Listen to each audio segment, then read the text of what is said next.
With the main structure, right? You do your presentation, and you can ask a question just in terms of, you know, what is it that real estate agents do? All agents do is just put a house on the market, right? They put it in the MLS, the 3 Ps, right? They put it on the MLS, they put a sign up, and then they pray. And they pray that it sells. Right? That's what it feels like sometimes. Those, the 3 Ps.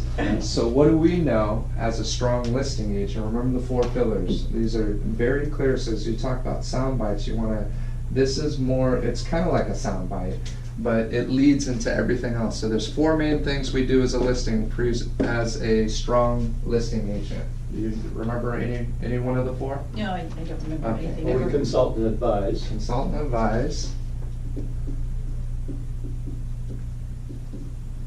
What's the line I always use right after I say consult and advise? And just to see if you remember it. It's I pulled it from George the first time I heard him do the listing presentation at the Moore Park. We consult and advise. My job's to take the guesswork out of the real estate process, right? Take the guesswork out. Okay, what are the other 3 things that we do as an agent? So as a listing agent, you're trying to sell a house. What are some of the activities you do? And it'll lead to the other pillars there. Market. You market, right? So it's market, and there's actually a way to remember this too. See me. No. So that's kind of a clue here. So just remember, see me, no. Negotiate. There you go. Negotiate. I didn't know if you had that under advise. So. Yeah, no, but this Right. is definitely a main pillar there is Right. negotiating the best terms, Close. strongest offers.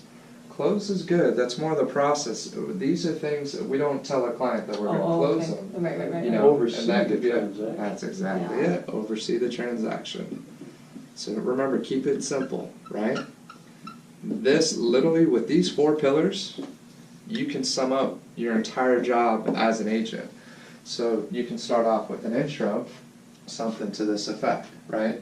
So my job, there are 4 main things that great listing agents do, like myself, right? The first thing I'm going to do is I'm going to consult and advise you. I'm going to take the guesswork out of real estate. The second thing I'm going to do is I'm going to market and expose the property. The good news is you're with Century 21 True, or Century 21 Everest. Century 21, right? You're with That's Rib every quarter. it's on there, right? The good news is you're with Century 21, the most recognized name brand across the globe, right? We're in over 78 countries. We're on 6 of the 7 continents. The second you list your home on century21global.com, it's translated into 20 different languages, into, actually, I think it's like 4 currencies. There's not 20 currencies, it's like 4 currencies. And then also their metric systems, so whatever their units are. So you can pull that up. So, you know, you will not get more exposure with any other company than you will with Century 21. So you want to make sure that you hit on those points. And we're going to hit on more of those sound bites, right? But all you want with every single benefit here is to give 2 strong supporting facts or supporting things that sign up to it. So again, my job is to market and expose the property. The great news is you're with Century 21, the most recognized name brand in real estate. Century 21 is synonymous with real estate. So there will be no question when they see a sign up for sale, you know, that this means that this property is for sale. You know, one of the oldest, most recognized name brands. Now we have over 1,500 offices in China. We have over 1,000 in Japan. So knowing those key numbers are huge as well. So when you're up and you're competing against commission, you start showing them that how do you think homes are sold today? On the internet. Over the internet, right.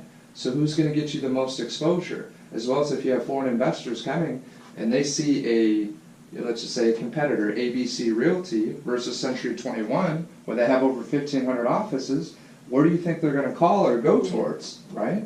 So not only our huge reload network, I mean, there's so many things you can touch on, but you don't want to talk for an hour like the way I'm doing right now. You want to just hit 2 key points and then move to the next.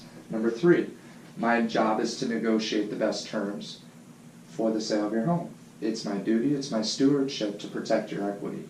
I promise you that nobody's gonna be more committed than I am in getting you every single penny or every single dollar for the sale of your home. Number 4, my job is to oversee the transaction. Did you realize that over 150 phone calls take place from beginning to the end of the transaction? Did you also realize that on a national average, every home has to sell twice? Now, Mr. and Mrs. Seller, would you see any value in any agent doing any of these things for you, right? So you have to finish with that question. You know, John, Sally, you know, whoever it is you're speaking to, would you see any value in an agent like myself doing any one of those 4 pillars for you? And they'll say, yeah, it sounds great.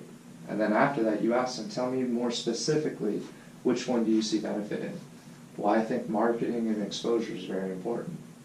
So we ask a lot of questions. So we start, just like we talked about the law of increasing return and going the extra mile, we give first, and then we ask. Because it's not just about us having everything memorized and spitting it out. We need to know specifically what that client or that prospective client is